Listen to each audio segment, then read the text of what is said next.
Hey friends, welcome to my new YouTube channel. Well, actually, it's an old channel that I created into a new channel, and it's called Am I Really Bald?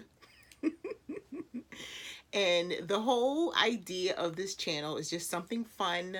As you can tell, I am bald, so there's no mystery there. I just wanted to be creative in my name and, create some conversation. So I want to get started. This is my first video, of course. I'll probably transition to another camera. If you don't know me, my name is Leslie Tucker. I am a reseller, and you can check out everything else. If you Google a reseller's passion, that's who I am. I wanted to make this channel totally different, but I will be talking about like my businesses and my resale journey and things like that. I have a podcast called A Reseller's Passion, a Reseller's Passion on Instagram, Facebook, Twitter. So I'm all over the place. So if you're a reseller, reach out to me. And even if you're not, I'm talking to, other business owners. But to start, my name is Leslie Tucker. I was born and raised in Philadelphia. I've been married, divorced, married, divorced. I have 5 children. I am currently married to Thomas. Thomas has 5 children, so we have a blended family of 10. I'm a mom of a little 6-year-old girl. And yeah, so my hair loss journey started about 10 years ago. I had beautiful locks, and I started to get like different spots within my hair, and I would like, twist a little bit more. And I didn't do mine tight. They weren't a result of me twisting my hair too tight. I eventually found out that my hair loss was hereditary. I have aunts on both sides who have been wearing wigs for years, and I just grew up like that. They always wore wigs. So it wasn't anything different for me. I do have a cousin who's like 6 years older than me, and she started wearing wigs about 20 years ago. And again, I never thought anything like there was an issue or anything. I just thought that she wore wigs because it was easier and she didn't like braids and things like that. So to go back to my story, when I was growing up, I'm going to go into one. I am black, so I grew up in like a typical black household where there was either hot comb. I went through the Jerry curl phase. My mother didn't know how to do hair, so she sent me to like several different people, like all the time to do my hair. When I would go to my grandmother's house, we would go to church on Sunday. So on Saturday, I was in somebody's kitchen getting my hair tortured and burned and crisp so that I could appear presentable on Sunday morning. And that, I think, damaged me more than anything else is just the fact that there was always something going on with my hair. And by the time I was 16 years old, I took control of my own life, my own hair, because I was working then, and I would go to the salon, but I still repeated the same things that were happening to me. I was getting relaxers in my hair. I was putting color in my hair. Anything that I could to make my hair look good. And a lot of people think that they are their hair, right? So for me, getting my hair done and also having ownership of my hair, because so many people were in charge the years before, was wonderful. So having my children, I didn't always have time to do my hair, so I kept my hair braided a lot, and that was really easy. I learned how to braid my own hair, and I had a cousin who still has a salon to this day, and she would braid my hair.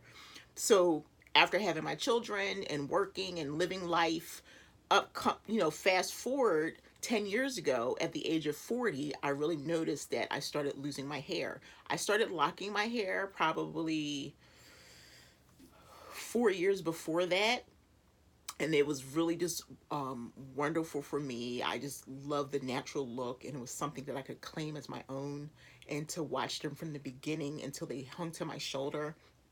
But then I started seeing these, a spot here and a spot there, and then when I would go to twist, I would, okay, let's twist it together now. And finally it got to the point that I couldn't hide it anymore. So the year that I met my husband Thomas 8 years ago, I decided to just one, cut my hair off. Okay, so I'm going to backtrack because this is what people miss. I want to backtrack. I don't want to go too fast. So if you're just following me for the first time, if you've never watched me on A Reseller's Passion or Instagram, I do talk with my hands. I can talk a little bit of fast sometimes, and my brain kind of gets ahead of me. And I'm going through perimenopause. My doctor says I'm having some brain fog. So if I forget, if I zone out, that's the reason why.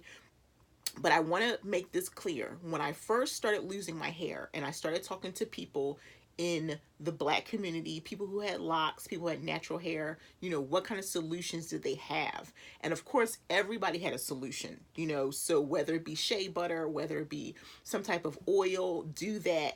And I did that for 2 years and the hair loss continued.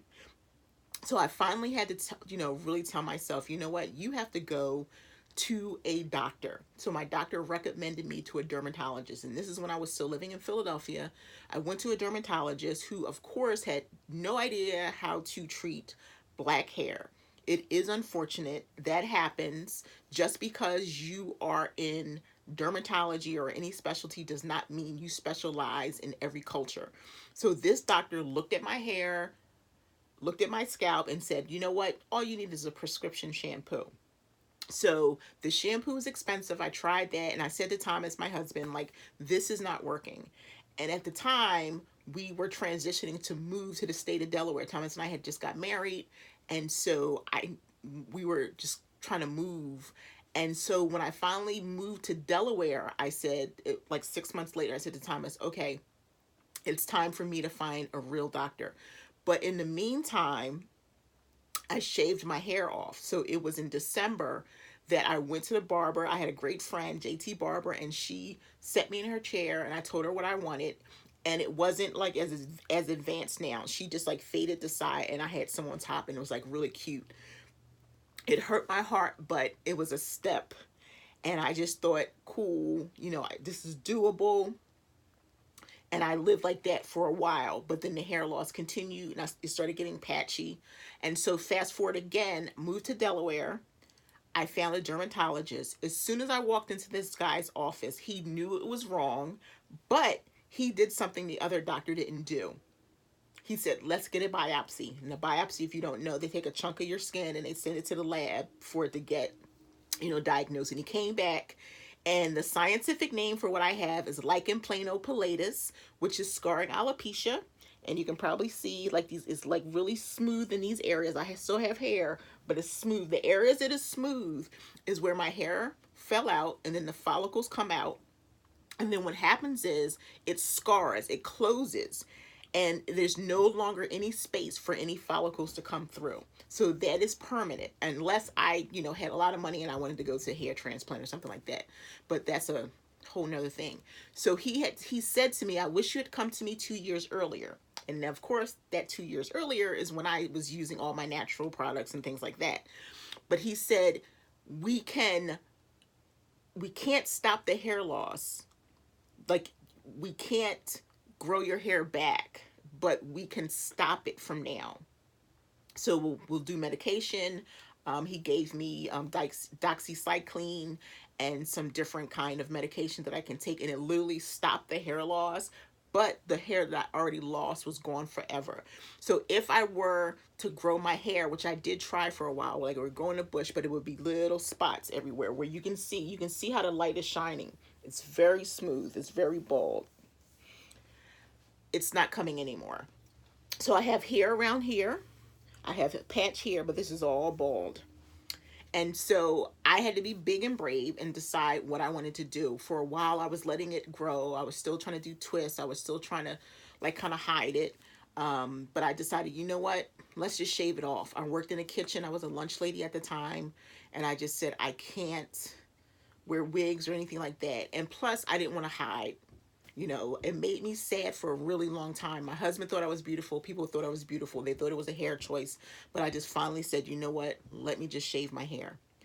And the sad part is that I have 2 children who are also losing their hair. My oldest daughter, she'll be 29. She's losing it up front. And my youngest daughter, who's 17. And that's the hardest part because she's 17. And she's got hair here, but all of this is bald. And there's only so much you can do. You can do weaves and different things like that. But at 17, here we are in the age of social media. It's hard. It's like a challenge. And so I don't know what to say to her because I know how I feel at 50. There are days that I get up and I say, gosh, am I really bald? And that's why I came up with this. Like, am I really bald?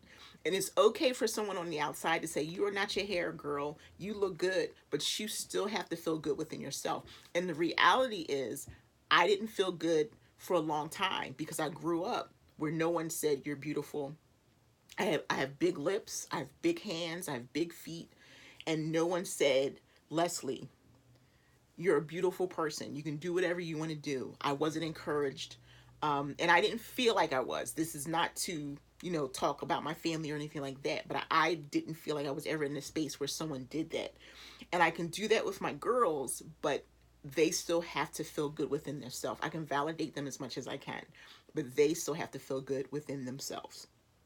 So I just wanted to jump on and share my journey that from the time I totally shaved my head, I shave it, every 2 weeks. If I'm not going anywhere, if I don't have any plans, I give it like a month and it starts growing in. It gets all gray, and then it starts growing in where I almost look like like the bozo with all this hair here and it's like bald in the middle.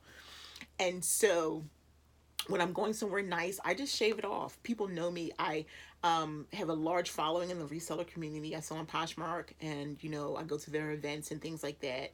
And I have built a really good community on Instagram. And so the people, they know me this way. And sometimes I'll share my story. But I felt compelled to create a platform and give content to people who are struggling daily, just to see like a regular person. I don't wear a lot of makeup. Look, I have acne. I'm going through perimenopause again. I'm 50. And so I just want to be transparent and show people that I'm a regular person and that I have, challenges. I have good days. I have bad days. I have a great business. I have a great husband. I have a beautiful children. And I'm really living the best time of my life. And I wanted to share that, and I wanted to allow you to come on my journey with me as I talk about my life and my business. Some days I'll vlog, some days I'll just jump on, and I'll just jump on real quick. And I'm going to, as I'm talking to you, I'm taping this, so, hop over to a reseller's passion. I'm sorry. Oh my gosh. And I don't edit. I'm like old school. So what you see is what you get. I'll learn probably. You'll probably see a thumbnail. Um, so I just started a brand new podcast as well. Same name. Am I really bald? Because like I walk in the bathroom, like how you wake up in the middle of the night and you're like foggy, and you go to the bathroom, and then like you stop in the mirror and you go, yeah, I'm still bald. And some days I'm like, am I really bald? And so I haven't arrived anywhere. Life is a journey, and I'm still going through my challenges. But what has happened is I've exposed the layers that have been hidden, and I have nothing to hide behind anymore. So I have to be 100% Leslie, and I'm transparent, and I want to share that with you. So if you're struggling in any kind of way, you can send me an email. You can reach out to me. Please comment. If you like this content, please subscribe. Hit the little bell, and tell your friends. Tell me what you want to see, what you want to hear. And let's go on this journey together. I appreciate you so much. I don't know you yet, but I appreciate you. I really do. Take care, friends. Thank you for watching.